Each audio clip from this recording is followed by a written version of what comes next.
Headline news most affecting Chilliwack this week. The writ is dropped. The federal election is September the 20th, and not all the parties have their candidates in place. Chilliwack Pride Festival is coming up this weekend. Also, it's time to fire up the chainsaws in Hope. And the Bandits win their first playoff game. They are off to the Final Four. Our special guests include, this week, UFV Professor Emeritus Scott Fast. All right, Chilliwack, let's get started. So the writ has been dropped. The federal election is on. We go to the polls Monday, September the 20th. And so far, the candidates for Chilliwack Hope are the incumbent Conservative MP Mark Strahl, DJ Pohl for the NDP, and Rob Buganovich of the People's Party of Canada. Now, earlier this week, chillTV spoke with UFE Poli-Sci Professor Emeritus Scott Fast on this election. Is this worth the risk for the Liberals, and will the NDP do well? We have an excerpt from that interview, and that's coming up at the end of this newscast. The Chief Administrative Officer for the Village of Harrison Hot Springs is Madeline McDonald. Now, note she is not a politician. She is an employee of the village. And in conversation with chillTV and Fraser Valley News, she was clarifying and spoke about the concerns of the worst-case scenario. The village works in concert with the Agassiz Harrison Emergency Planner for Agassiz Fire. So what happens if we have to deal with wildfires there? Other provincial resources would kick in should they be needed, including communication. McDonald is noting that, yes, there is only one major route in and out of the village of Harrison. So she is hopeful that a second route, which has been in discussion with the province for quite some time, will be built in the near future. Chilliwack Kent MLA Kelly Padden has been made aware of this desire from the residents over the issue. Any new route in and out of the village would be a provincial responsibility.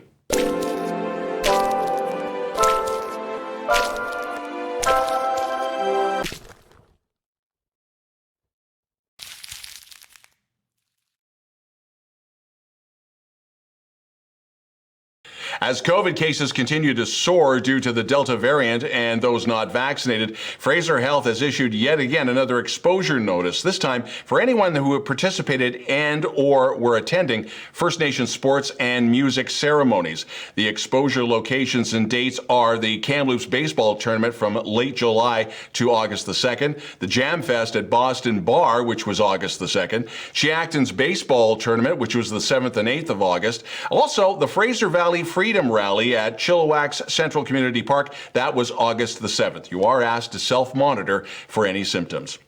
The city of Chilliwack, for the purists in Yarrow, has embarked on a planning process to develop a neighborhood plan. Now, the purpose of the plan is to review existing neighborhood conditions and provide clear direction for future decision-making on land use, the development, and neighborhood character. The plan will be adopted as a bylaw under the official community plan. To inform the neighborhood plan, the city has prepared a community survey to provide an opportunity for Yarrow residents to share their vision and their goals for the future. All you have to do is log on to the city website for that survey. Chilliwack Pride Festival taking over Mill Street and Central Community Park this coming Sunday. It is a live all-day family event. It's free from 10 in the morning to 8 at night, full of music, dance, and dialogue. The food trucks will be there in conjunction with the Sunday Community Market. The Chilliwack Pride Society, recognizing that the event is on Stalo unceded territory of the Pilat tribes. The Hope Chainsaw Carving Competition now underway throughout the weekend at Memorial Park in downtown Hope. Food trucks and, of course, bannock will be available every day. The event was canceled last year, and organizers are planning for a good crowd this year. You are asked to respect social distancing as well as the parking regulations. So do you have the right stuff? Cultus Lake Volunteer Fire Department and those who serve the Cultus Lake Park jurisdiction, as well as certain areas within the Fraser Valley Regional District and Suwali First Nations, are looking for you. Cultus Fire is looking for recruits, primarily daytime availability. So they are in need of fire and rescue operations, but also for people in public relations. You can email Cultus Lake Fire to check out their Facebook page for more information. chillTV in a special News of the Week interview with Scott Fast, UFE Professor Emeritus of Political Science. We were just joking off the air. The last couple of times we spoke, we were talking about American elections. We were talking about a provincial election. Well, the writ has finally been dropped. Here we go with the federal election, September the 20th. It is a short 35 days. Scott, the first question's the obvious. Is this justified? Is this unnecessary? Or is this somewhere in between? I think it's somewhere in between.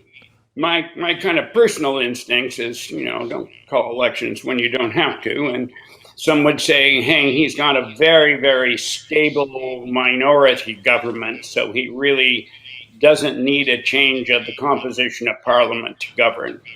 On the other hand, it's a very good opportunity for him to get another 4 years on his mandate as opposed to 2. Given that the country is pretty satisfied with the leadership that Canada has shown on COVID, by and large, given that it's difficult for any opposition party in this period of COVID, unless the government's doing an absolutely terrible job, and relatively speaking, Canada has done a very good job, and that's reflected in the attitudes of voters. It's certainly not a very good time for the Tories' kind of standard time for cutbacks, et cetera, et cetera. They're in not a very good position. Let me say on their behalf, the Aaron O'Toole makeover is absolutely amazing. I don't know if you've seen the new posters with the new haircut, and he's lost weight, and he's got this t-shirt on with his legs full, and you can see the arm hairs on his folded, strong whatever here. I know he's going for the Don Lehn competition with Pierre Jr., but anyway, I found that very interesting to see those posters last night. Well, there's been some criticism that's saying that he was trying to get on the cover of Men's Health. Yeah. No, hey, yeah. And he looks much better, and I'm sure many of his friends and family appreciate the new look. But in any event. Polls are polls, and the only real poll that matters is September the 20th. But there was one that came out literally as the writ was being dropped, and that was Mario Canseco and Research Co. suggesting that Jasmeet Singh and the NDP could make up the official opposition. One just came out literally hours ago from Global, and I believe it was Ipsos, saying it would be the Conservatives.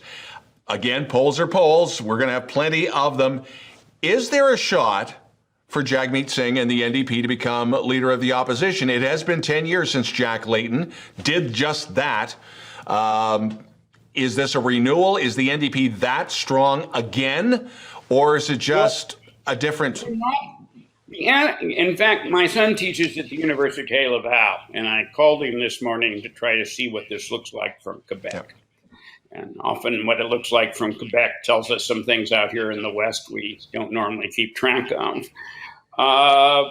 The NDP is not going to do well in Quebec. This is not the Jack Layton charm. And they just are not faring particularly well.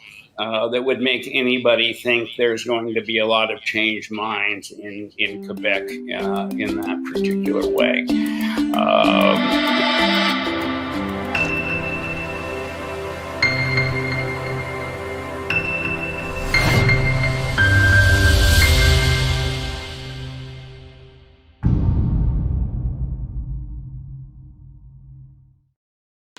Chilliwack Chiefs in the BC Hockey League releasing their 2021-22 schedule. For the Chiefs, 4 of the 5 exhibition games will be at home. 3 of those games at the Chilliwack Coliseum, 1 at the Sardis Sports Complex. The BC Hockey League 54-game regular season is still on the books. By the way, it is the 60th anniversary of the league.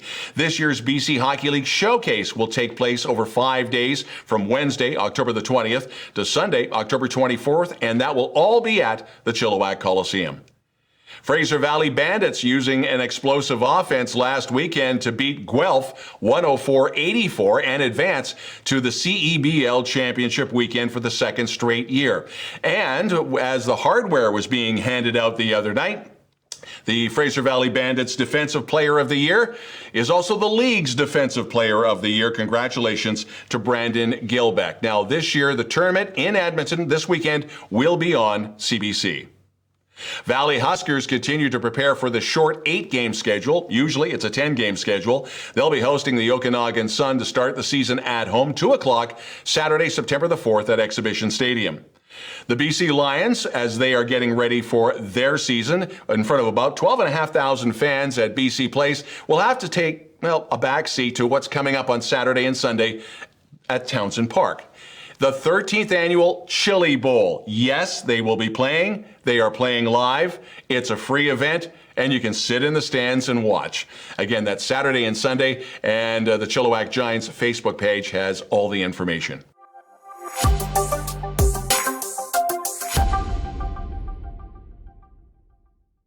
chillTV weather, it may feel cold, but actually it's what's supposed to be the normal temperature for this time of the year. It's a mix of sun and clouds and a chance of a shower and the high of 22.